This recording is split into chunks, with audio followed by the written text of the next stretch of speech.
Sveiki sugrįžę. Truputėlį atsipūtę, pailsėję, toliau kalbame apie arterinės hipertenzijos gydymo principus. Arterinės hipertenzijos gydymo tikslas – sumažinti kardiovaskulinių įvykių riziką, sumažinti organų taikinių pažeidimą ir apsaugoti nuo jo progresavimo, apsaugoti nuo didelės rizikos ligų išsivystymo, tokių kaip cukrinis diabetas, terminalinio inkstų funkcijos nepakankamumo, prieširdžių virpėjimo, modifikuoti rizikos veiksnius. Gydymo taktika paprastai parenkama įvertinus bendrą širdies ir kraujagyslių ligų riziką, tai nustačius kraujospūdžio padidėjimo laipsnį, įvertinus esančius kardiovaskulinės rizikos veiksnius, organų taikinių pažeidimą bei lydinčias klinikinės būklės. Tikslinis kraujospūdis gydant arterinę hipertenziją turi būti žemesnis nei 140 ir 90 mm gyvsidabrio stulpelio. Visais gydymo atvejais gydymas pradedamas nuo aktyvaus rizikos veiksnių mažinimo, druskos ribojimo, padidėjusio kūno masės mažinimo, saikingo alkoholio vartojimo, pakankamo fizinio aktyvumo. Didelis dėmesys turėtų būti skiriant rūkymo nutraukimui ir mitybos parinkimui. Vienas iš pagrindinių rizikos veiksnių paplitusių Lietuvoje yra dislipidemija, kuri šiuo metu taip pat nepakankamai koreguojama ir gydima. Labai griežtai keičiant gyvenimo būdą turi būti sekami pacientai turintys metabolinį sindromą. Nemedikamentinio gydymo svarba yra labai didelė. Yra įrodyta, kad netekus 10 kg svorio, kraujospūdis sumažėja nuo 5 iki 20 mm gyvsidabrio stulpelio. Padidinus fizinį aktyvumą iki 30 minučių per dieną, galima sumažinti kraujospūdį iki 9 mm. Sumažinus druskos kiekį iki 6 gramų parai, kraujospūdis sumažėja nuo 2 iki 8 mm gyvsidabrio stulpelio. Kada pradėti gydymą antihipertenziniais vaistais? Gydymas vaistais visada pradedamas nedelsiant, kai yra 3 laipsnio arterinė hipertenzija. Kai turim 1, 2 laipsnio arterinė hipertenzija ir didelę arba labai didelę kardiovaskulinę bendrąją riziką.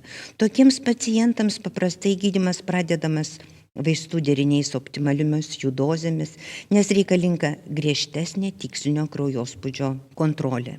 Esant 1, 2 laipsnio arteriniai hipertenzijai ir vidutiniai bendrai kardiovaskuliniai rizikai, gydymo vaistais galima neskirti tik keletą savaičių. Esant 1 laipsnio arteriniai hipertenzijai be rizikos veiksnių, gydymo vaistais galima neskirti keletą mėnesių. Esant didelės rizikos hipertenziniai, tikslinį kraujospūdį reikia pasiekti kuo skubiau. Tokiais atvejais medikamentinis gydymas skiriamas iš karto.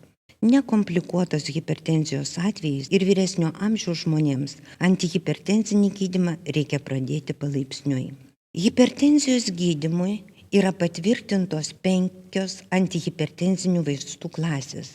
Tai tiazidiniai diuretikai, AKF inhibitoriai, kalcio kanalų blokatoriai, angiotenzino receptorių blokatoriai, beta-adrena blokatoriai. Visi jie tinka tiek arterinės hipertenzijos gydymo pradžiai, tiek tolimesniam gydymai vienu vaistu ar vaistų derinyje.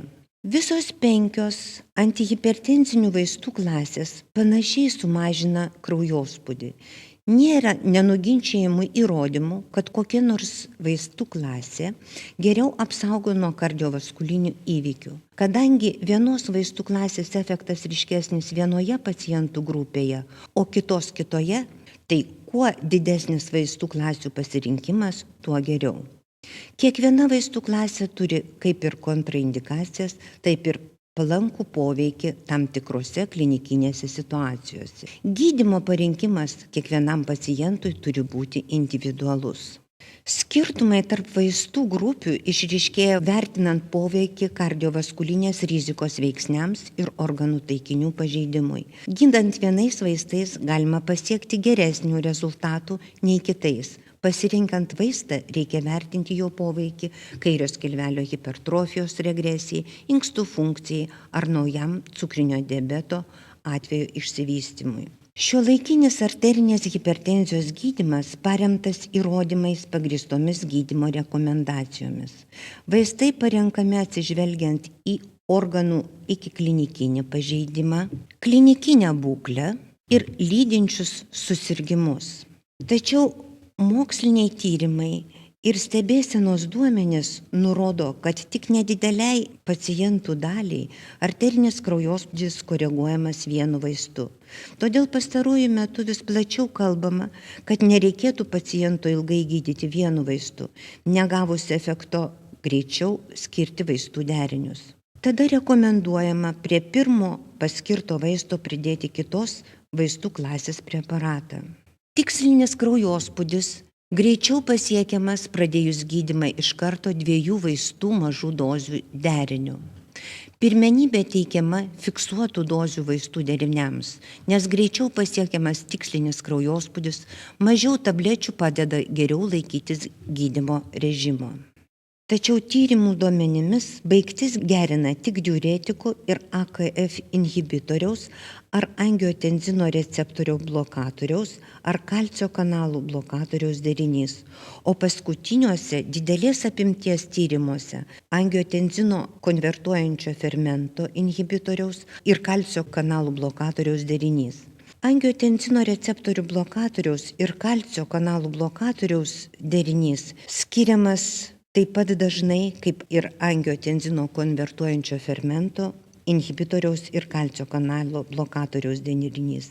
Jis pagrįstas ir veiksmingas. Todėl šiuos derinius rekomenduojama skirti pirmiausiai. Kaip buvo minėta 2007 metų Europos hipertenzijos gydymo gairėse, klinikinėje praktikoje galima skirti ir keletą 2 vaistų derinių.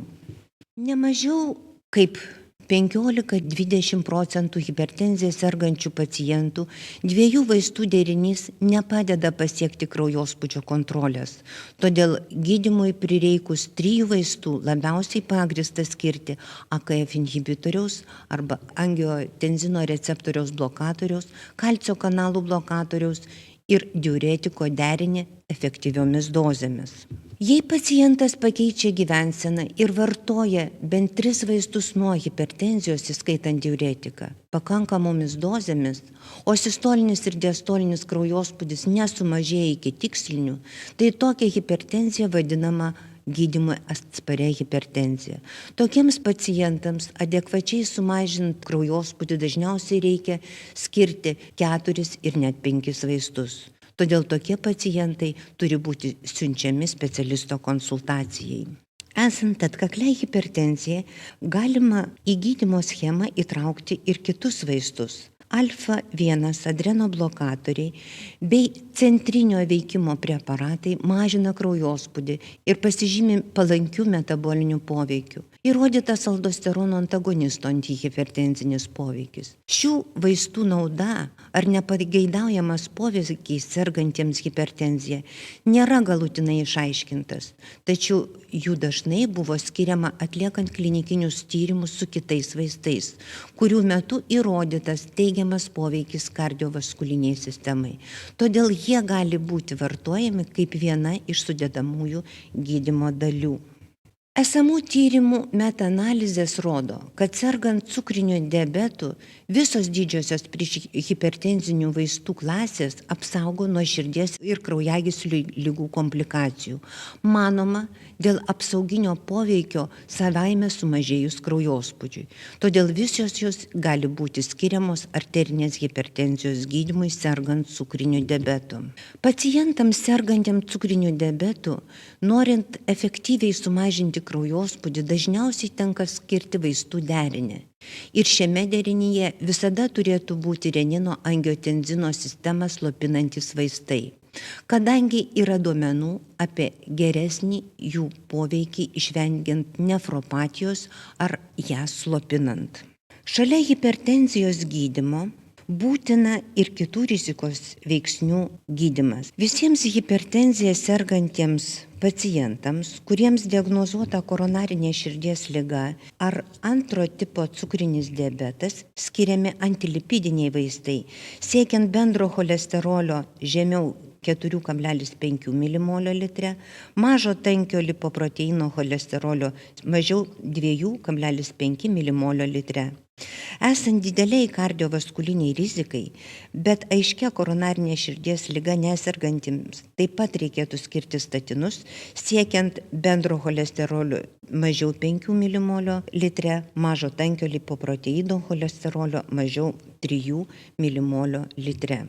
Antitrombocitinis gydymas, ypač mažomis aspirino dozėmis, skiriamas hipertenziją sergantiems anksčiau turėjusiems širdies ir kraujagyslių ligų įvykių, jei nėra padidėjusio kraujavimo rizikas.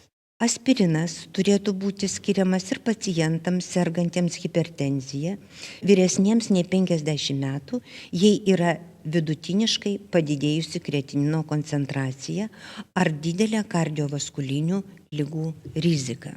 Siekiant sumažinti hemoraginio insulto riziką, gydyti antitrombocitiniais vaistais reikėtų pradėti tik pasiekus optimalų kraujospūdį. Sergantiems cukriniu diabetu labai svarbi glikemijos kontrolė. Gydant dietą ir vaistais nuo cukrinio diabeto, alkio glikemija turėtų būti mažesnė nei 6 milimoliai litre, o glikuoto hemoglobino nedaugiau kaip 6,5%.